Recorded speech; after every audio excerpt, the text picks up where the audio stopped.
La Chambre des notaires du Rhône vous présente Mon notaire et moi.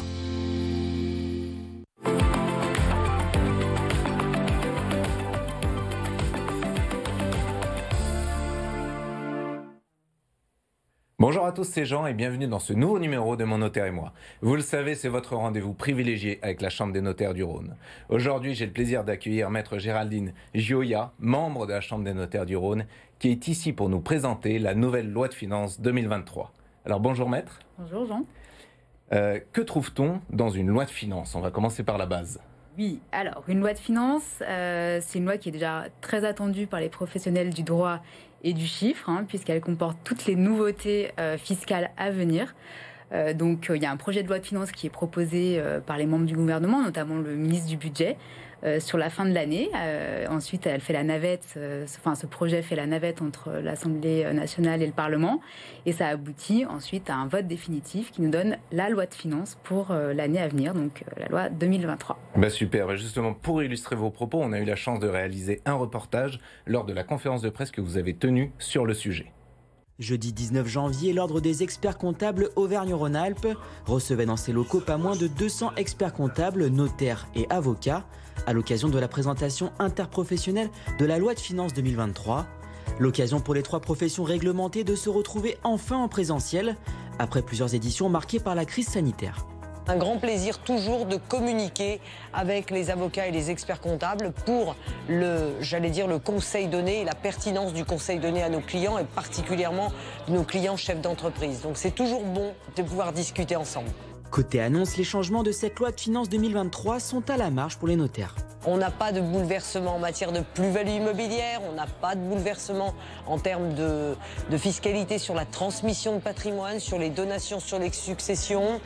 Un petit ajustement tout au plus sur la loi Pinel et dispositif Pinel plus. Pour autant, la présentation tripartite de la loi de finances a permis aux notaires d'écouter le ressenti propre aux professionnels du droit et du chiffre, avec qui ils ont l'habitude de travailler dans le cadre de l'interprofessionnalité, car chacun accueille en effet les données différemment.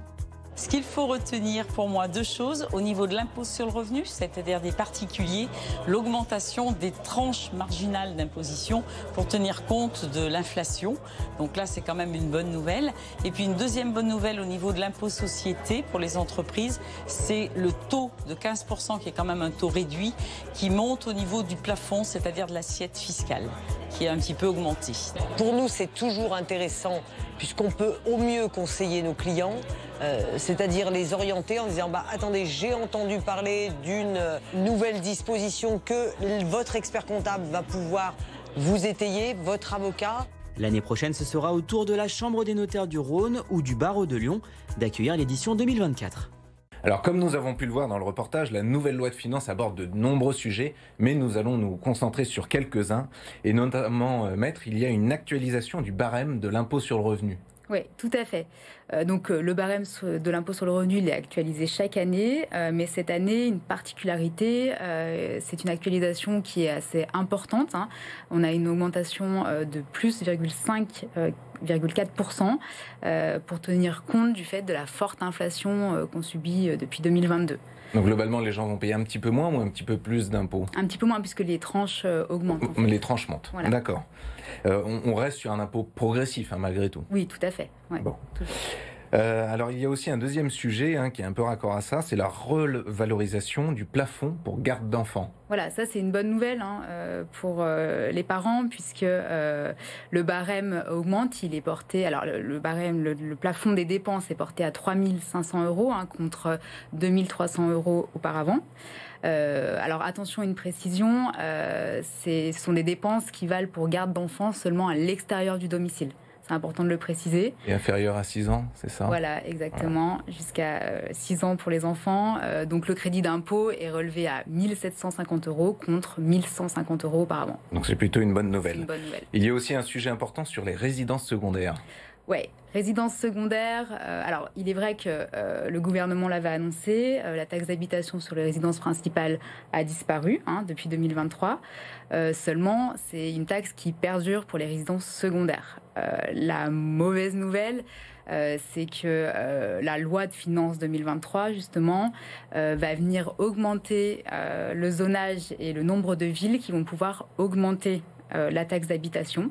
C'est une augmentation qui va comporter une hausse qui ira de 5 à 60%. Ça peut être énorme. Voilà, donc important. Et a priori, les villes qui seront touchées en premier seront les villes qui se situent dans les zones touristiques, donc en montagne et en bord de mer. Il y a aussi la taxe sur les logements vacants. Ouais, la taxe sur les logements vacants, tout à fait, qui, elle, a un taux qui devient très dissuasif, qui va passer de 12,5% à 17% la première année et de 25% à 34% la deuxième année. Et il y a aussi une augmentation de la taxe foncière. Oui, la taxe foncière, elle suit les prix à la consommation. Donc là, toujours du fait de l'inflation, ça continue. On risque d'avoir une augmentation qui avoisinera les 7% sur l'année 2023. D'accord. Alors, il y a aussi des évolutions sur les dispositifs Pinel. Est-ce que vous pouvez nous dire les évolutions à venir ? Oui. Alors, le dispositif Pinel, il perdure. D'accord.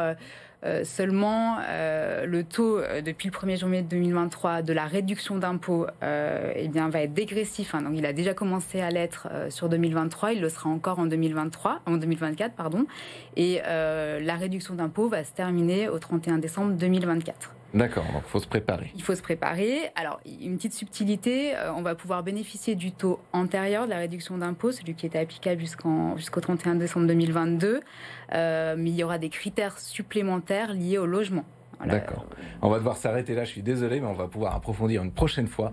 Merci à tous d'avoir suivi cette émission. N'oubliez pas, on se retrouve dans un mois pour un nouveau numéro de Mon Notaire et moi. Et d'ici là, restez connectés sur BFM Lyon.